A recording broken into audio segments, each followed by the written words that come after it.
Hello everyone, in this video I'm going to talk about serverless framework and how you can run your tests locally and test everything locally. So basically we're going to build something with a serverless framework as you can see on the screen, and then we're going to use serverless offline with the help of DynamoDB and also testing DynamoDB locally in your application. We're also going to use Zod for schema check and static type interfaces, and also we're going to use serverless DynamoDB local just to test everything DynamoDB locally, and also serverless offline to be able to test the serverless project offline or local. Okay, to begin with, I'm going to show you how does the package.json look like, and then we're going to look into every individual one by one. Also bear in mind, I'm going to leave the link to this repository and to the code base in the comment section or in the description, and then you can just go and download or clone the project and just play along. So stay tuned and let's have a look what we can do. In package.json, we don't really have anything specific. I'm going to just make this one a little bit smaller. So we have a build command, which is we're going to clean some stuff, and then we are going to use TypeScript. With the TypeScript, we're just building all our TypeScripts, and then we're going to use SLS or serverless to package our lambdas. And then, as I said, we have clean, we have DB seed. It's where you're going to seed your DynamoDB. This is optional, but if you're going to seed or put pre-populated data into your DynamoDB, this is how you're going to do it.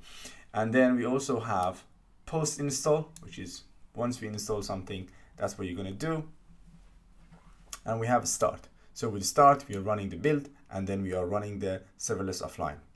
So in my dev dependency, I have a few of them for AWS, which is DynamoDB, client, and everything else. Then I have types, which is from Node and Lambdas. And then I have rimgraph to clean something. I have serverless DynamoDB local, serverless ES build, and serverless offline. And I have TypeScript and Zod. Obviously with the serverless one, these are all dev dependencies because we're going to test everything locally. They don't need to be shipped to the Lambda. However, just remember something, that because we're using the latest versions, we might end up like doing some patches that you will see also in this video. There are a few things that you need to know. The reason that I put clients like DynamoDB or other things in the dev dependencies are because we're using Node SDK version 3. So with the Node SDK version 3 for AWS, if you're going to use Node.js 18, as you can see here in this page, it's already included. So you don't need to just put it in your bundle. It's already in the Lambda runtime. If you are using Node 16 or below, then only SDK version 2 is available. So if you're going to use SDK version 3, you have a few options. One would be to put it in your bundle or be in your dependencies, not dev dependencies. So remember what you're going to use, and it's going to have an impact on your design and code.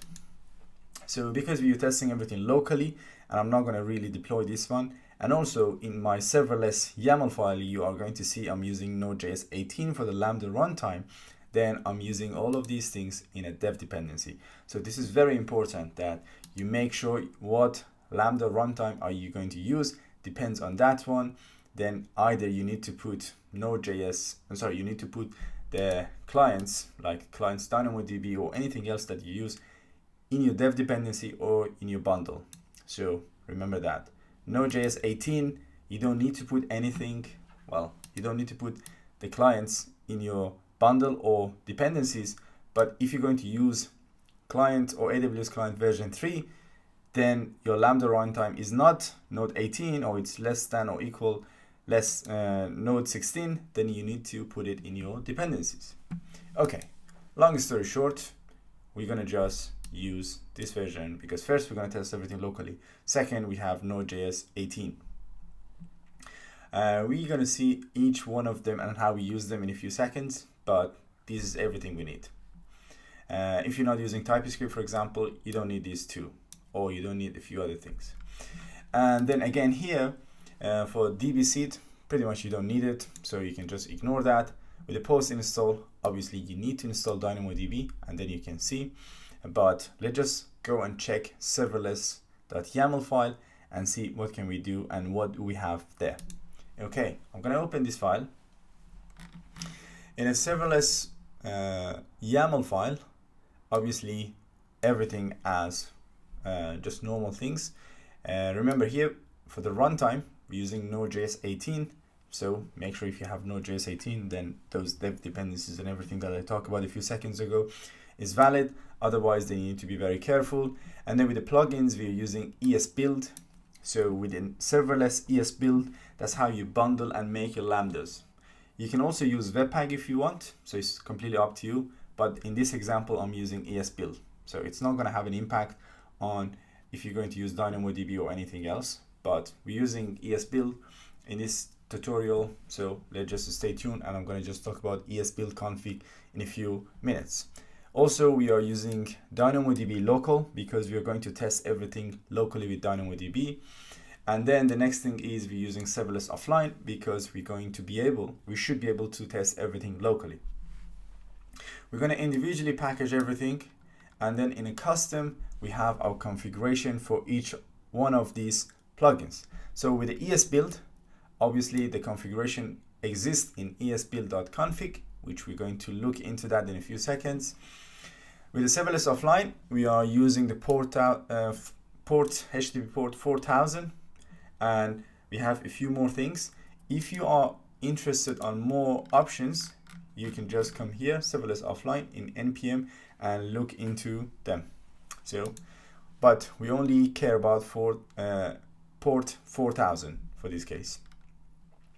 DynamoDB, obviously we are using it locally, so it's a stage local. The port is 8000, so it's very important. It is also in memory.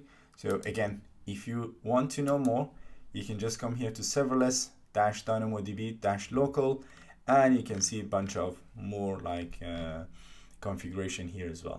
Okay, and also in terms of seed, it's very simple. Basically, what we are saying is when you create the DynamoDB locally, then we are asking that we want to put some pre-populated data in the database. This is optional if you want to add. You don't have to, but we can, and that's how you're going to do it. We are going to just create this file as well in a few seconds, then you can see it.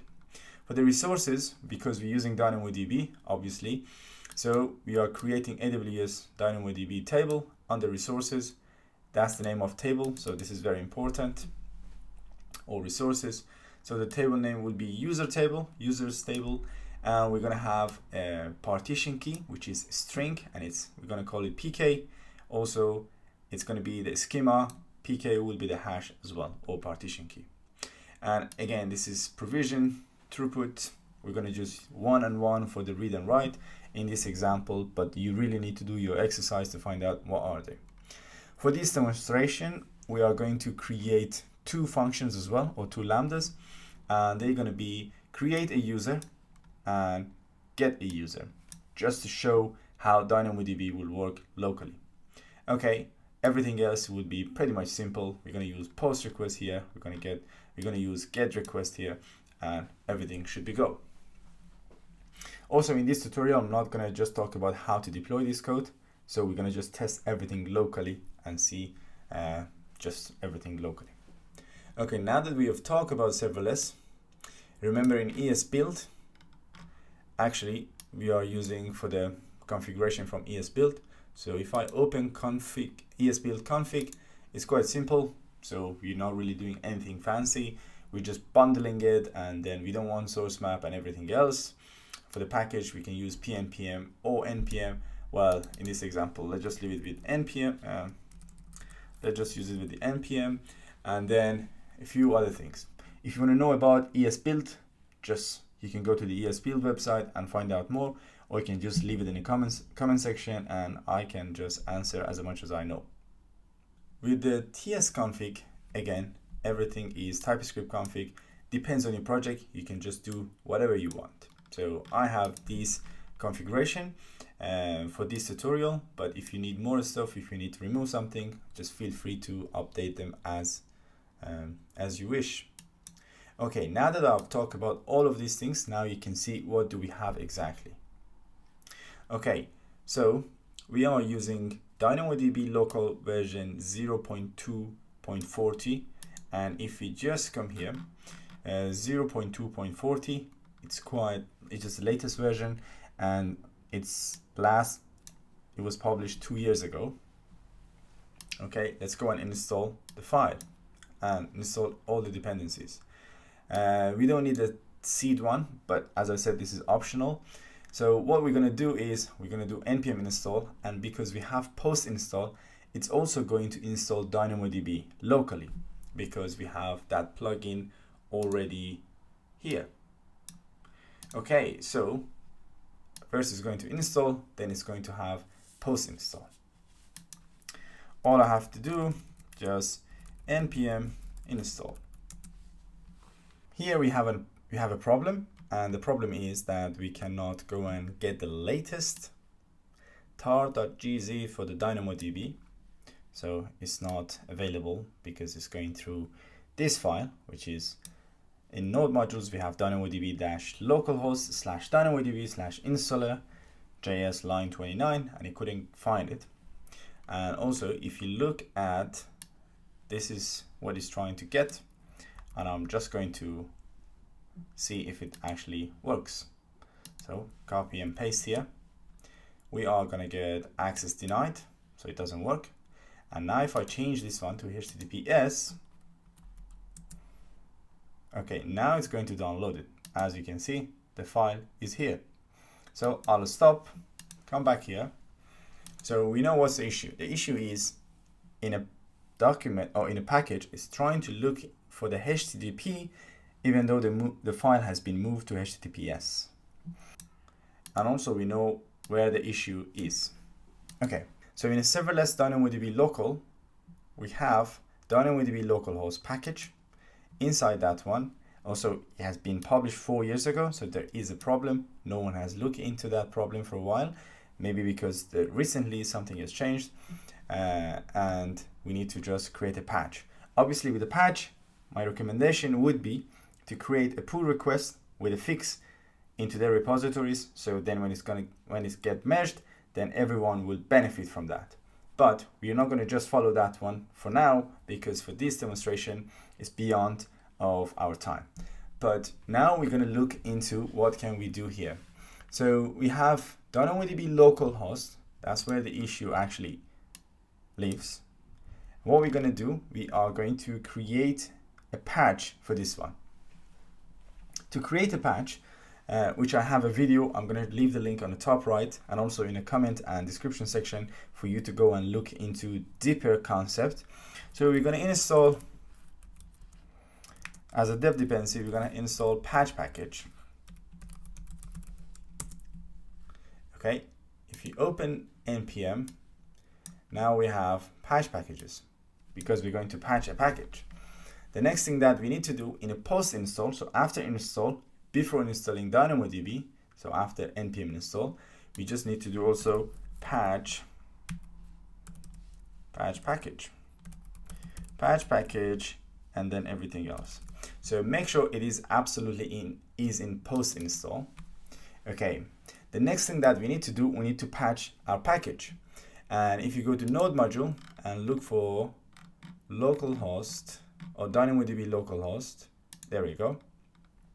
Inside DynamoDB, we have installer, and in installer, we are using HTTP, and also here, we're trying to get the file, and if we cannot, then we're going to get this error. Okay, it shouldn't be that difficult. So we're going to just make this one HTTPS, this one HTTPS, and also this one HTTPS as well. The next thing that we need to do, we're going to go to config.json. Also the file name, which is HTTP, we're going to change it to HTTPS. Okay, that should be it. Let's have a look. So now that we have changed the files, we need to create a patch. This patch will give us opportunity in future whenever we're going to do npm install, we're not going to have the problem. Okay, we have changed two files, installer and config.json. The next thing that we need to do, we need to create the patch. npx patch package and the name of the package that we're going to patch, which is DynamoDB-localhost. We are going to Okay, I cannot type properly. So patch, there we go. Fix the typo. And now it's going to give us a patch. Now I'll just go up, close the node modules. Now we have a patches. So if you look into the patches, you're definitely going to see what is changed. So inside the config, you can see the URL was HTTP, the plus sign, it just shows what's been changed. Now it's HTTPS.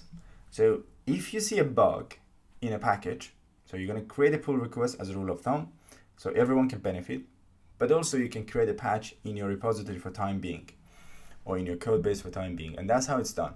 So that's one thing, and also we changed HTTP to HTTPS, and let's now test everything. So I'm going to delete node modules, also delete DynamoDB. We have patches. This patches directory must be in your control version, so it should be in a Git. And also I'm going to get rid of package.log, so let's ignore that one for time being. And now I'm going to just do npm install this time. Let's make this one also big. Okay, let's see what do we get.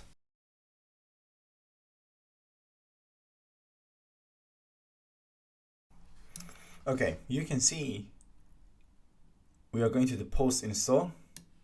The first thing it's going to do is to patch a package, which is going to apply a patch to DynamoDB localhost version 0.0.9, and then now this time it's going to download it, and apparently it works because we're not seeing any errors. But stay tuned and let's have a look. Okay, happy days. Now we have DynamoDB local is also working without any errors because we have the patch. Okay, remember what we've done. We have added patch packages. We've been to the node module directory, find the package which has an issue, fix it, and then npx patch package, the name of the package, it will give us this patch. And then also you have to put patch package in post install script.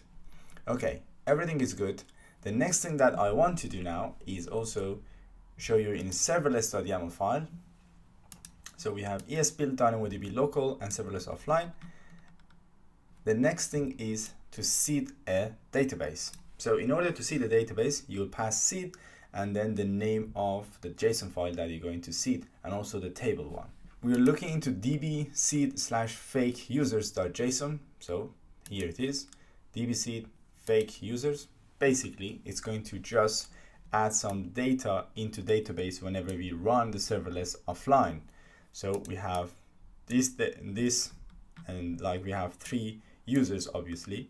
The next thing that I want to show as well, which we're not finished yet, is if you go to serverless.yaml file.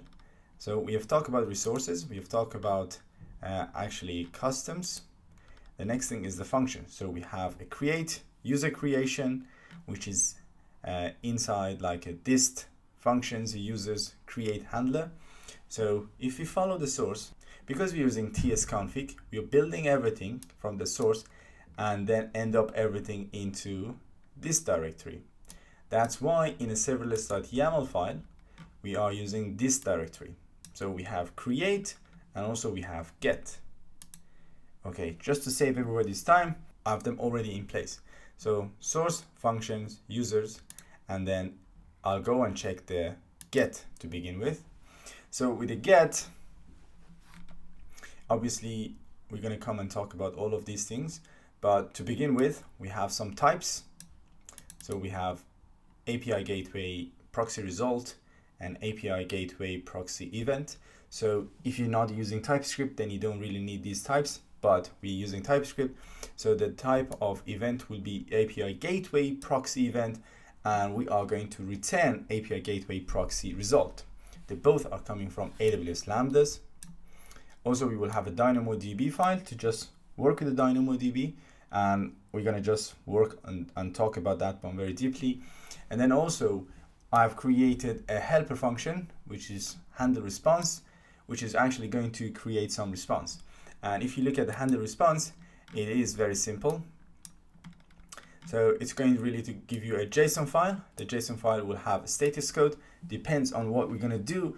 There is a status code, and also the header we are going to pass or return JSON and UTF-8, and also the body. So, and then I'm using this function actually everywhere. So actually I don't need to export it because it's completely internal to this file. And as you can see, so if you're going to create a 404, the only thing we change is the status code. Everything else stay the same thing. There is no body. 422, 500, 201, and 2. So these are the one that I'm using. There are different ways of doing it. Here is just for demonstration again, as I'm saying. To get what we're going to do, we're actually going to log the path parameters for the sake of argument. And also, so if the user ID doesn't exist or it's an empty space because we're trimming it, if it's empty, then we're going to return not found errors or not found response. And then we are going to a database, get the item. And then if you couldn't find, it will be internal server error. If there is no PK, then, well, PK is just a partition key for that table. If you remember, in the serverless.yaml file, again, in the resources, here we're using attribute name PK. And also in a DB seed, here we are using PK. It's just the ID of that table. Okay, so coming here, if that one doesn't exist, means we couldn't find it as well. So we're also going to return not found. At the end, we are generating response, a success response, which is 200, and then we are going to give the result.body. Result is obviously coming from DynamoDB, which I'm going to show in a few seconds as well. The same thing is for create. So for create, again, the same typings. We are using user table. Every time we are going to do it, we will create a random ID. So I'm just using a very simple things, nothing very specific. And inside the handler, so we are going to parse the body, which the event.body, so it's our request body, and we are going to validate it. If you remember in a package.json, I said we are using Zod. So with Zod, we are going to actually validate it. So we will have a user request body, save parse, and then validate it. If it's not valid, we are going to return unprocessable content response, which is 422, error 422, and we're going to just show the errors. You're going to see all of these things as well. And then we will create the random ID. So assuming everything is fine, then we are passing everything to the user. So the user ID would be the PK or partition key, and everything else is the validation.data. So validation is coming after we save parse our request body with Zod. For the sake of argument, we will do console.log, and now we are going to use DynamoDB to put everything to database. If the result is success, then we will create response, which is 201. Otherwise, it's internal server error response. Okay, we are seeing everything. Also, I want to show the type for the Zod. So if I go to types, you can see we have a user. So user would be a Z object. So if you want to know about Zod, there are a lot of videos, and I can create one as well to just make it very simple. But with Zod, we have, this is the shape of our user. Obviously, we have email, description is active, and partition key, and there's string, and this is a string, but email, this is string, and then is active is Boolean. We also create a type from that shape, and also we are creating another like a schema, which is request body. We're also getting rid of PK, because when you're going to create a user, we don't want them to pass the ID, we will generate the ID. Obviously, as I said, this is a very naive way of doing it, but for the sake of this demonstration, this is fair enough. But if you're going to use it, you need to use one of, if you want to make sure it's not duplicated, we have a video about KSUID, NanoID, and UUID, which you can use them, and there will be no collision or no duplication. So you can use that one. But more important than everything else, we're going to look into DynamoDB file. So the DynamoDB at the moment doesn't exist. We are going to just look into this file very quickly. So here is a DynamoDB file. The first thing that we need to do is to create a DynamoDB client to be able to send commands like get item, put item, update, query, or anything else, or delete, for example.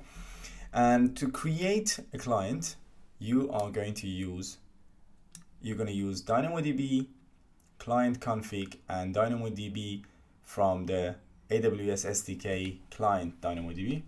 If you're going to use the commands, then you need to use library here, which is a libDynamoDB. So we are sending get command, put command, or anything else that you want. And then we have a bunch of other things. Let's look at get item. So with the get item, you can see we need the table name, and we also need the key or partition key. I'm also going to just leave a link to this page, which is examples of using SDK for JavaScript version 3 for DynamoDB. So here you can see pretty much anything that you want to do. If you want to get a list of tables, you want to put an item in a table, you want to query, you want to scan, you want to delete, you want to do whatever that you want to do.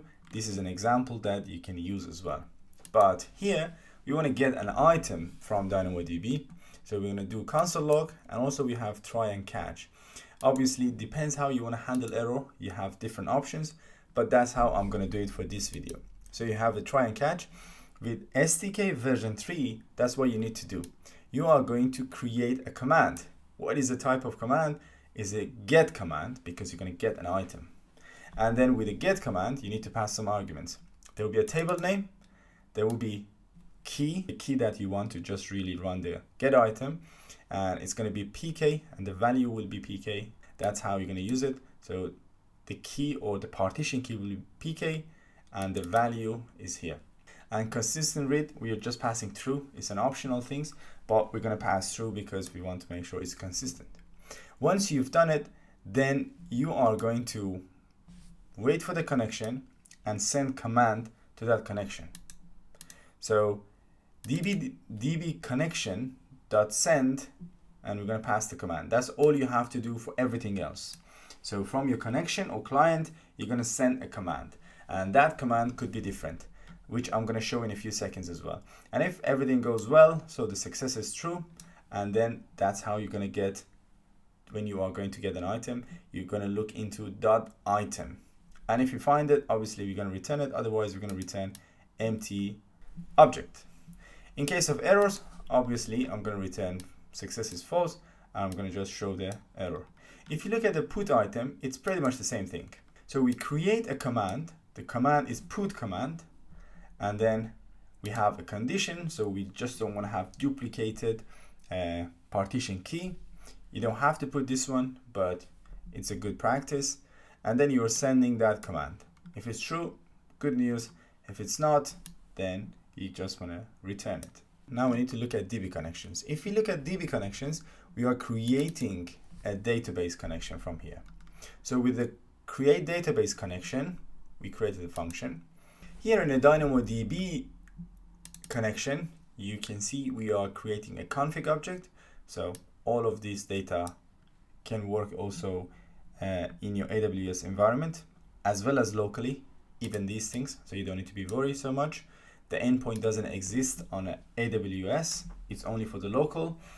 And as you can see, we have an if statement, which is the endpoint is going to be empty when we are running it on AWS. So we need to just do a few more things. And then we are going to get the DynamoDB client. We're going to pass the config. And just going a little bit further, with a get database client, we are really going to create a DynamoDB document from that DynamoDB options or config. And then we are also, the marshal option that we are passing is we don't want undefined values. So that's why we're passing. Okay, long story short, what we did, we created a database client. Okay, with the get item, again, just to review, we create a command and we are sending it to that client, which is our database client. And then the rest of the story, the same thing for put item, which is here. Okay, it's time to check everything. Now what we're going to do, just going to do npm start. So npm start is going to run everything. obviously DynamoDB here locally started on 8000, and then we seed the database, the table user, and now we have all our files ready in localhost 4000. Let's have a look. Here in the Postman, we're going to send a post request to /user. Let's have a look. We created one, and there is a user. The partition key is 164. We will create one more, 485. So everything is working as expected.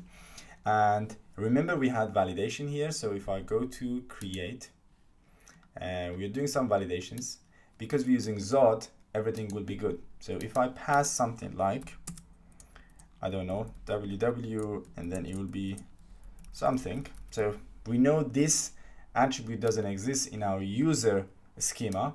If I pass it, you're actually going to ignore it. So it's not going to be my response. So that's a good thing.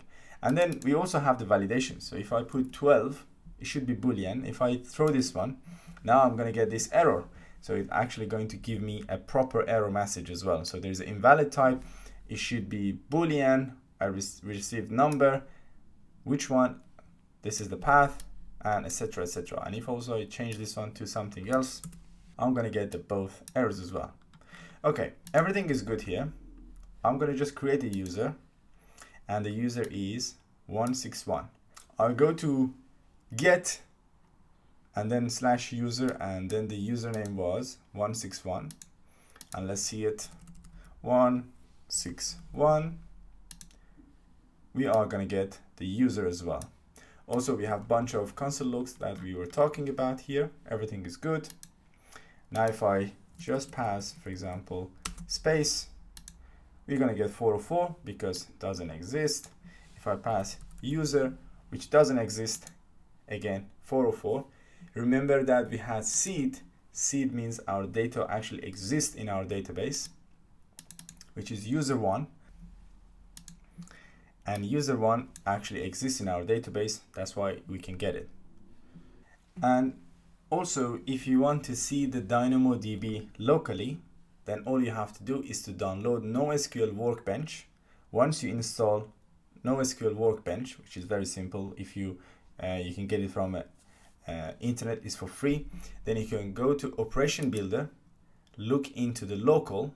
Make sure when you're going to create a connection, you just pass 8000 as a port. Everything would be good. So if you look at the local one, now we have users table. And if I open users table, you can see we have all of the things that we created. 161 is actually here. So this is how you're going to do it. And that's how you're going to achieve everything with DynamoDB, AWS Lambda, and API gateway locally, and you can test it locally as well. So to recap, that's what we did. We just installed a few dependencies. So we said if the runtime in your Lambda is Node 18, it's good to leave them in the dev dependencies. If you're using Node 16 and you want to use SDK version 3, then you have to put them in your bundle and they should be in dev dependency. We're using serverless. We're using serverless DynamoDB local, serverless ES build, and serverless offline for our plugins. Serverless offline is going to give us ability to test the serverless locally, and DynamoDB local is going to give us ability to test DynamoDB locally. We have TypeScript and Zod, and remember that we had problem with the DynamoDB local. We created a patch. Then if you go to serverless, with the serverless we have some plugins. Remember that the serverless offline should be the last one, so that's what we're going to put in last, and then we have some configuration for each of them. The rest of it is very simple. So we had a normal Lambda and handler and everything else. We were calling DynamoDB, that's why we have it here. And if you go to SRC now, with the DynamoDB, so what we have done was very simple. We created a client, and then we sent some commands with a get item or put item or any other command that you want to do. The rest is just pretty much very simple and everything else. If you have any question, let me know. And I also will put the code into Git repository so you can look at it in the GitHub and just download it, or if you want to play around. And I think this is pretty much it. If you have any question, please don't forget to leave comment and ask me, then I can just try my best to answer all the questions. Thank you so much, and I'll see you in the next video.